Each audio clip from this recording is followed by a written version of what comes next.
First seen on the street in 2015, the Yamaha NMAX 125 has rocketed up the sales charts in its now 10 years on the market, used by commuters, delivery riders, and all manner of scooterists alike. With a host of tweaks and updates for 2025, the base model builds on a successful platform to become Euro 5 Plus friendly, with an updated style. But the big news is the new Tech Max 125 version that'll be available in April or May of 2025. Unfortunately, the Tech Max version wasn't there for us to test on the day, but the new 2025 NMAX 125 was ready and waiting. Yamaha doesn't really need to mess with the winning formula that has rocketed the NMAX 125 to one of the best-selling two-wheeled machines in the UK and Europe. But the addition of the Tech Max option with TFT display is a welcome one, particularly for scooterists after an even greater premium feel.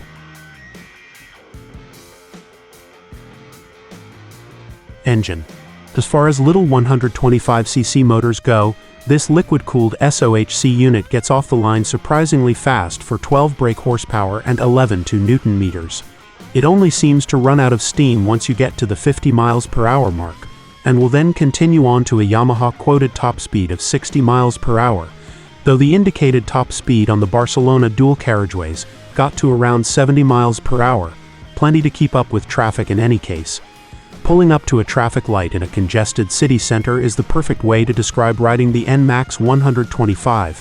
First, you're filtering through stationary cars with ease, as the narrow width and lightweight allow you to squeeze through the smallest of gaps. You then get to the front of the queue, where the start and stop system clicks the engine off. As the light turns green and the city GP begins, the smallest twist of the throttle brings the single cylinder instantly to life thanks to the smart motor generator, and you're accelerating off down the road. Once you get past around 6,000 revolution per minute, the high cam activates, and you can hear the motor change its tune ever so slightly again, indicated by VVA logo on the dash.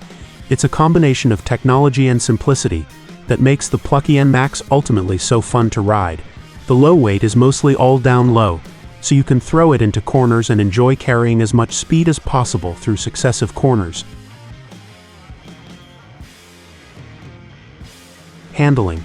Superbly light and balanced, with a nimble ride feel as mentioned above, the NMAX 125 is perfectly at home in both the city and hills, though if you have extended periods of time on dual carriageways or motorways, you may yearn for something with a touch more power, as well as more coverage from the elements. Brakes front and rear 230mm discs with ABS on the 13-inch wheels were very sharp and worked very well, only fading a touch with heavy usage, and the ABS only kicked in at the end of particularly heavy braking.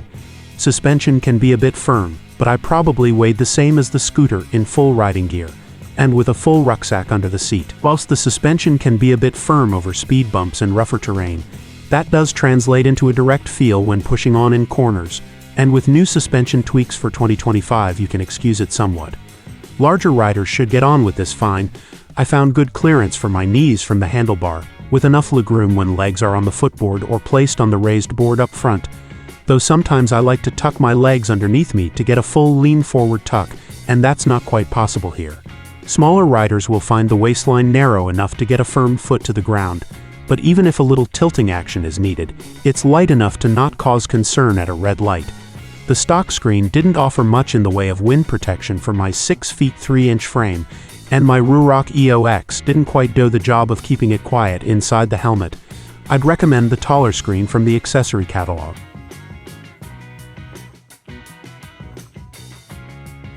Features. Utilizing the Smart Key keyless ignition, press in the central dial to locate the key and twist to switch it on. If the scooter is left on, it'll repeatedly beep at you to remind you after a few seconds of inactivity. A slight niggle was that you can't access the underseat compartment when the scooter is running, rather you'll need to put the central knob to open.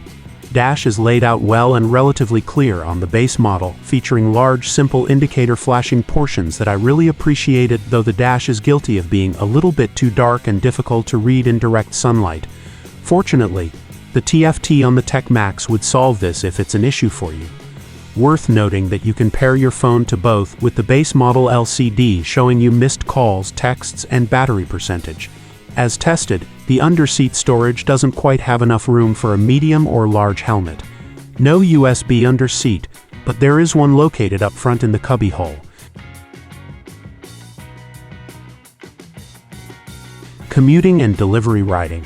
But which one should you go for, particularly for commuters and/or delivery riders? I'd say the NMAX with TFT display and smartphone integration is certainly the one to pick, particularly if you're going for the monthly option.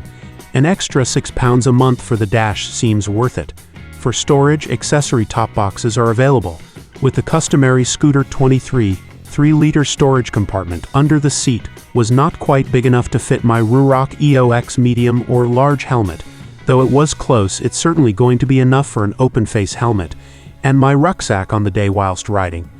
The second-generation update included a stronger backbone frame for more carrying potential.